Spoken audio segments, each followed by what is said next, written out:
Thomas Fucaloro. I'm going to start off with a short poem. Dear Starbucks, why would I drink your coffee when I'm doing lines of cocaine in your bag? Love, Thomas. The worst thing we can do is procreate at a time like this. The sign said, have a baby, participate in the new research lab. So here, have a baby. And you guys over here, have a baby. And you in the back, have a baby. Here, wait, I'm having a baby right now. Hold on.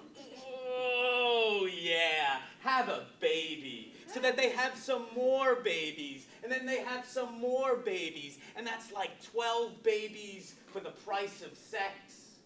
So here, have a baby. Participate in the new research lab. Oh, wait, I've been reading the sign wrong. It's not have a baby as a statement, it's have a baby as a question. Have a baby, participate in the new research lab. I saw this sign flashing on one of those flashing boards at the entrance of a college. And what this sign says to me is that this college is asking if they can have students do tests on your babies because it's a tax write-off for corporations and sometimes you just don't have enough mice. Or men. I don't know what that sign means and I'm afraid to ask. There is a whole culture out there testing the human condition by conditioning the human out of you with prosthetic hair pieces and Bible belts. All don't mind a little whatever as long as that whatever has a pulse that needs a little something more because nature is wrong and Lysol is right. It seems these days they only test poisons on children at a college level. I have one more for you.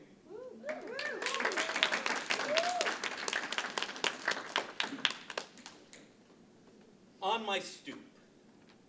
So I drink while I write, and I write while I drink to the light given off by the hum of the earth. And I try to focus on the details of the interaction between the trees and people and how the buildings respond to this, and I drink. And I try to summon as much Ginsberg out of the leaves that photosynthesis will allow. And chlorophyll is the best text to dream and breathe on, smoking while trying to write that epic poem I've been walking to sleep every night. So you see how I might get a little absent-minded and forget my dictionary on my stoop.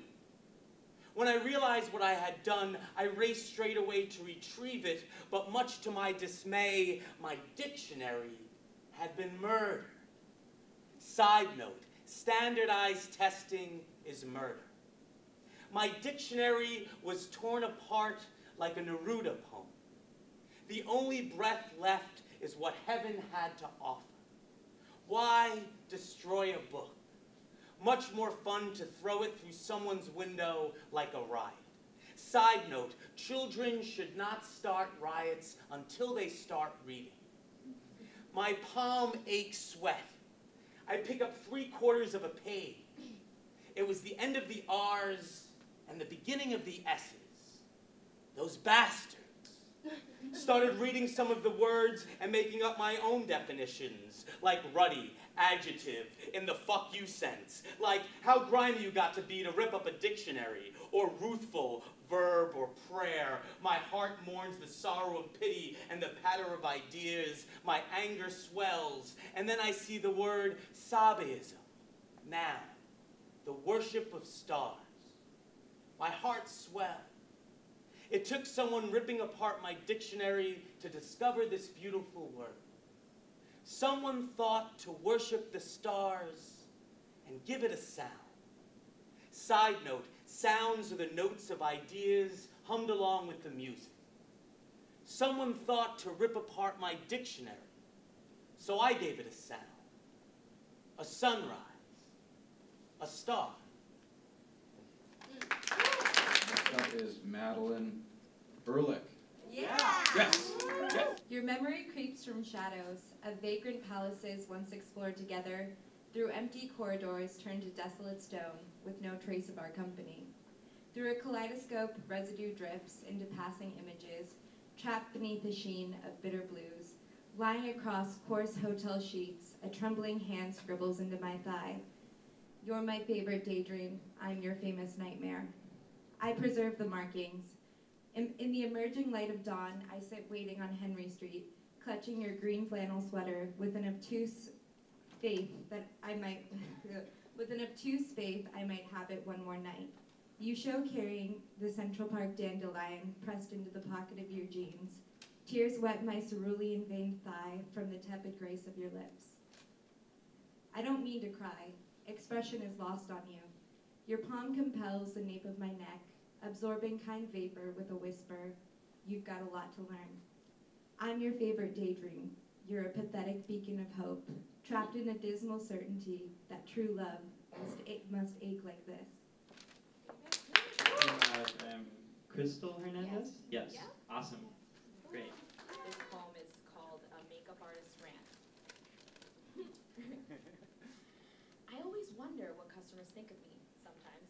They can't possibly think someone who works around hair and makeup could potentially, eloquently, systematically argue about politics or the biological origins of our predisposition roles in society.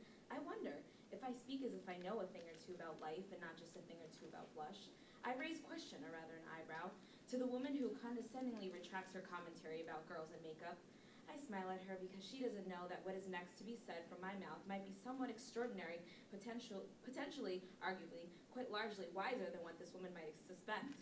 I wonder to those who live their lives under the notion that a customer is always right. I too am a customer and see fault where it should be taken. I don't have customer service on speed dial. I hope no one remembers my face at a store, and unfortunately, I remember most of yours. I always wonder why there's an impulse to buy and never explore. All day I explore the colors and textures of the products that surround me, yet most of you marinate on a fad, dismiss your own needs, and buy into an image of what you deem appropriate for yourself. We can tell when you don't like something. I intuitively suspect fully that truthfully your purchase was done half-heartedly. I suppose I know you'll be back and unwillingly you'll purchase what you knowingly are aware of as being too red or too pink for you. Don't let me get into mobs. I wonder how the conversations go when your husband sees the bank statements you have been trying to hide. I wonder how you'll explain $300 to yourself when I have to justify 30 of my own. Now, it's not about what one can and cannot afford, no. I have no doubt that many of you could drop over $500 should your significant other agree to it. I suspect you've thought about it. Surely it will happen the next time I see your face. I'm sure I'll recognize you. That is Muggs Fogarty. The note says, So it's called Deep Scission. Thrashing through the white that's white, even in color, Charlie punctuated the front of the house with snowballs and quiet thuds, while fingers rippled harp strings above them in Colorado. Charlie called for ghosts to rise from the white hills. Inside the window, Mother's jaw was a trembling mountain. She heard the cold wind enter Charlie's throat, his nose and lungs. Sorrow collected at her frown lines, the dark strands forming into a bulb at the nape of her neck, blossoming to cover her ears. The ghosts outside started rustling up. With a hand to her collar, the other on the window frame, she turned toward the stranger and said, as if it were the name of a shared deadly sickness, yes. Floating an inch off the floor, her body hidden under long skirts, she thought of her father, who called her Mary from the Black Book of Names, who built this house for the bettering of a grandson's life, when all there was to worry of was his drinking. Beneath her skin, sorrow now gathered inside her neck like pearls, on her ears like pearls like snow. Two small men stood, one on each of her shoulders, arguing over the spoils, the boy still warm out in the field, chasing ghosts over a hill with his wooden sled. There's nothing wrong with Colorado, the smaller man said, and it was true, with the lamps unlighted and the floorboards creaking. The larger man had already placed his hat on the table. She drifted back to the window and lifted it like a painting open. They all listened to her voice, breaking like glass, reassembling when she saw her own eyes reflected in the window, and dread covered her now, her cheek and neck like the shadow of a bird or the ghosts of men who were singing. Melt warm against his mitten, carry the sharp edge of his sled on your back. She wraps the dread around her hair and shoulders, her brimming, motionless eyes. She doesn't close the window. It was almost 5. They all flocked towards the boy to pick at him like crows.